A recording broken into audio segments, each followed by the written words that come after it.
Hi friends, welcome back to my channel with me Vijayalakshmi Janardhanan. இன்றைக்கி நம்ம பார்க்க போகிற ரெசிபி ஒரு பைனாப்பிள் கப் கேக் ரெசிபி தான். அதை எப்படி செய்யலான்னு பார்க்கலாம். அதுக்கு ஃபஸ்ட்டு இங்கே நான் ஒரு முட்டை எடுத்திருக்கேன். இந்த முட்டைக்கு பதிலாக நீங்கள் தயிர் சேர்த்துக்கலாம். தயிர் வந்து பார்த்திங்கன்னா ஒரு அரை கப் அளவுக்கு தயிர் சேர்த்திங்கன்னா கரெக்டாக இருக்கும். இது பார்த்திங்கன்னா ஒரு 7லேருந்து 8 கப் கேக் அளவுக்கு செய்யலாம். இப்போ இந்த முட்டையை நல்லா விஸ்க் பண்ணி விட்டுக்கிறேன். இது நல்லா கம்பைன் ஆகி வந்ததும் இப்போது இந்த முட்டை கூட நான் ஒரு 50 ml ஆஃப் ஆயில் சேர்க்க போகிறேன். இது நார்மல் சன்ஃப்ளவர் ஆயில் தான். நீங்கள் வந்து நார்மலான சன்ஃப்ளவர் ஆயிலே ஆட் பண்ணிக்கலாம். கல்லெண்ணெய் அதெல்லாம் ஆட் பண்ணக்கூடாது, டேஸ்ட் மாறிடும். இப்போது இதே மாதிரி நீங்கள் தயிர் யூஸ் பண்ணிங்கன்னா தயிரோடு சேர்த்து எண்ணெயை நல்லா இந்த மாதிரி விஸ்க் பண்ணிக்கலாம்.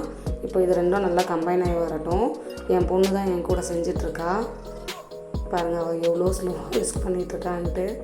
இப்போ இது நல்லா விஸ்க் பண்ணியாச்சு. இப்போது ஒரு 1/4 மூடி அளவுக்கு பைனாப்பிள் எசன்ஸ் ஊற்ற போகிறேன். பைனாப்பிள் எசன்ஸ் பார்த்திங்கன்னா கம்மியாக ஊற்றினாவே டேஸ்ட் அதிகமாக இருக்கும். அதனால் அதுக்கேற்ற போல் ஆட் பண்ணிக்கோங்க. இப்போ சர்க்கரை பார்த்திங்கன்னா 40லேருந்து 50 கிராம் அளவுக்கு டேஸ்ட்டுக்கு ஏற்ற போல் சேர்த்துக்கலாம். உங்களுக்கு ஸ்வீட் அதிகமாக வேணும்னா 50 கிராம்ஸ் ஆட் பண்ணிக்கலாம்.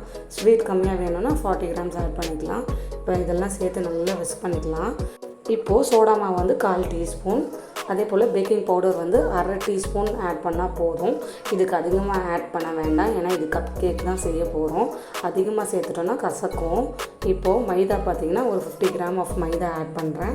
நீங்கள் மைதாக்கு பதில் வந்து கோதுமை யூஸ் பண்ணிக்கலாம், இல்லைனா நிறைய மில்லட் மாவுகள் இருக்குது, அதில் எது வேணாலும் சேர்த்துக்கலாம். நான் மில்லட் மாவெல்லாம் யூஸ் பண்ணி நெக்ஸ்ட்டு வர வீடியோவில் ரெசிபி எப்படி செய்கிறதுன்னு செஞ்சு போடுறேன். இப்போ பார்த்திங்கன்னா இது நல்லா விஸ்க் பண்ணிக்கலாம். இது கம்பைன் ஆகி வந்துருச்சு. இந்த டைமுக்கு ஒரு அரை கிளாஸ் அளவுக்கு காய்ச்சி ஆற வச்ச பால் வந்து ஆட் பண்ண போகிறேன். இப்போ இதை ஆட் பண்ணி நல்லா விஸ்க் பண்ணிக்கலாம். இங்கே பாருங்கள், நடுவில் அவள் டேஸ்ட் பண்ணி பார்த்துட்ருக்கா. அவளுக்கு கேக் செய்யும் போதெல்லாம் அந்த டேஸ்ட் பார்த்துட்டு தான் அவங்க வந்து எப்படி இருக்குதுன்னு சொல்லுவாங்க. இப்போ இது நல்லா கன்சிஸ்டன்சி கரெக்டாக வந்துருச்சு. விஸ்க் பண்ணியாச்சு. எவ்வளோ சூப்பராக இருக்குது பாருங்கள் பார்க்கும்போதே. இப்போது கப் கேக் ட்ரே இல்லை என்கிட்ட, அதனால் நான் மோல்டு தான் யூஸ் பண்ணுறேன்.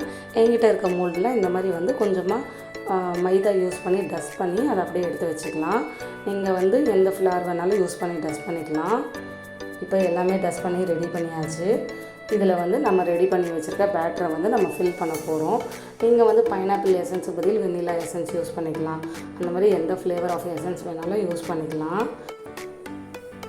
இப்போ இந்த பேட்டரை வந்து நம்ம கப்பில் வந்து ஃபில் பண்ணிகிட்டே வர போகிறோம். இந்த பேட்டர் பார்த்திங்கன்னா ஃபுல்லாக ஃபில் பண்ணக்கூடாதுங்க. அரை ஃபில் பண்ணால் போதும். முக்கால் ஃபில் பண்ணிங்கன்னா வெளியே வந்துடும்.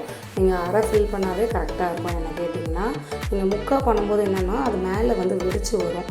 அதனால் வெடிக்காமல் சூப்பராக ஃப்ளஃபியாக வேணும்னா அரை ஃபில் பண்ணாவே கரெக்டாக இருக்கும். இப்போது எல்லாமே ஃபில் பண்ணியாச்சு. இது கூட பார்த்திங்கன்னா நீங்கள் டாப்பிங்க்கு வந்து டியூட்டி ஃப்ரூட்டி ஆட் பண்ணிக்கலாம், இல்லை வந்து ஸ்ப்ரிங்கிள்ஸ் ஆட் பண்ணலாம், அந்த மாதிரி சாக்கோ சிப் ஆட் பண்ணலாம்.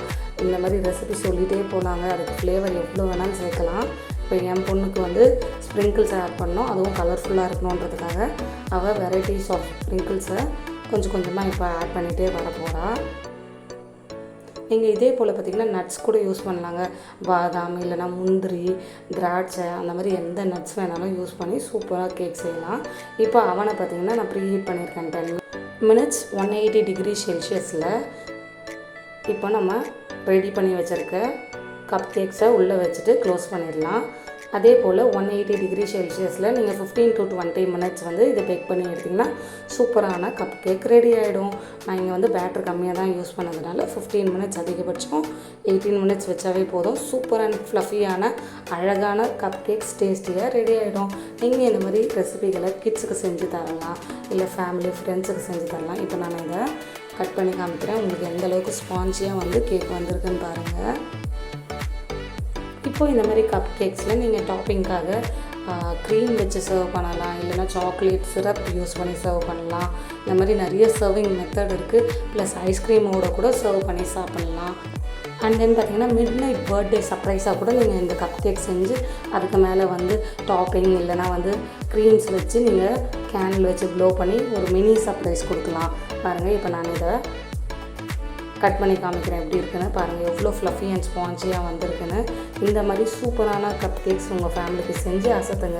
இந்த மாதிரி மேலும் பல ரெசிபிகள் வீடியோவுக்கு மறக்காமல் என் சேனலை லைக் பண்ணுங்கள், ஷேர் பண்ணுங்கள், சப்ஸ்கிரைப் பண்ணுங்கள். நிறைய பேரை சப்ஸ்கிரைப் பண்ணாமல் பார்க்குறீங்க. உங்கள் சப்போர்ட் மூலியமாக தான் நாங்கள் வளர்கிறோம். ப்ளீஸ் கொஞ்சம் சப்ஸ்கிரைப் பண்ணி சப்போர்ட் பண்ணுங்கள். தேங்க்யூ.